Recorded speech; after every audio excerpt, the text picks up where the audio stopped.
Large language models are incredibly good at predicting the next word in a sentence, but out of the box, they lack an internal memory of hard facts. As a result, they are essentially trapped in a void, highly fluent in conversation, but completely blind to the outside world. When you ask one of these models about a recent news event or prompt it with your company's private data, it doesn't actually know the answer. Instead of admitting a lack of knowledge, the model simply uses its training to guess what a plausible answer should look like. It is also entirely cut off from human senses. A standard text model can describe a photograph or a sound perfectly in words, but it has zero capacity to physically process an image or listen to an audio clip. A machine that writes flawless prose doesn't do you much good if the information driving that prose is fabricated. To be truly useful, the model needs a way to anchor its words in reality. The fix requires giving the AI an external brain. Traditional databases organize data in rigid rows and columns, matching exact keywords. But human knowledge is messy, full of synonyms and context. We need a system that organizes information by its actual meaning. We do that using a process called embeddings. We take raw data, like a sentence from a document, and translate it into an ordered list of real numbers. These numbers act exactly like GPS coordinates for ideas, allowing us to plot concepts onto a vast, multidimensional grid. In this new space, distance equals semantic similarity. Words with related meanings, like car and automobile, drift into a tight group. Meanwhile, an unrelated concept like apple is plotted miles away. By assigning a specific location to every idea, we turn the subjective chaos of human language into a strict, measurable geometry.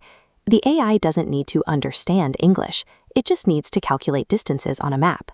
This spatial map powers a process called Retrieval Augmented Generation, or RAG.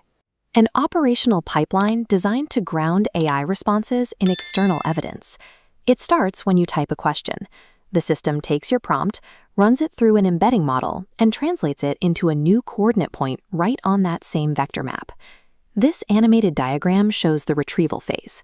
The vector database acts like a smart librarian, expanding outward from your query's exact location to scoop up the closest, most relevant data points. Those nearby points represent verified text chunks from your internal documents. The system extracts them and hands them directly over to the language model. Now the language model acts as a storyteller. It reads through those exact retrieved facts and weaves them together into a clear, conversational answer. Because the model is strictly reading from the documents provided by the database, its output is anchored by specific context rather than simple probability. Text is only one slice of human knowledge. To be truly capable, an intelligent system needs to process thousands of photographs, complex audio clips, and code repositories just as easily as reading a PDF. You can solve this using multimodal embeddings. Instead of relying on separate systems for different file types, specialized models convert images and sounds into those exact same dense numeric vectors. Type a dog on a skateboard, and it's plotted as a grid coordinate.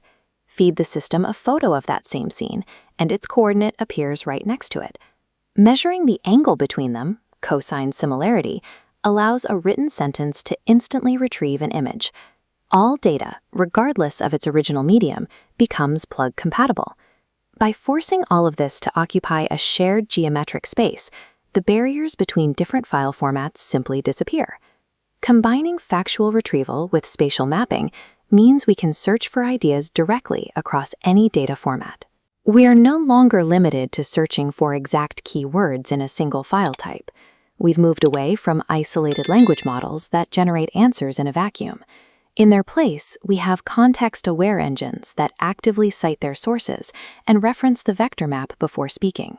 It can read an earnings report, compare a slide deck chart, and listen to an investor call, all at the same time. Every sight, sound, and sentence is reduced to a set of numeric coordinates. By converting the world's complexity into a shared mathematical geometry, we have given machines a singular framework to navigate the breadth of human knowledge.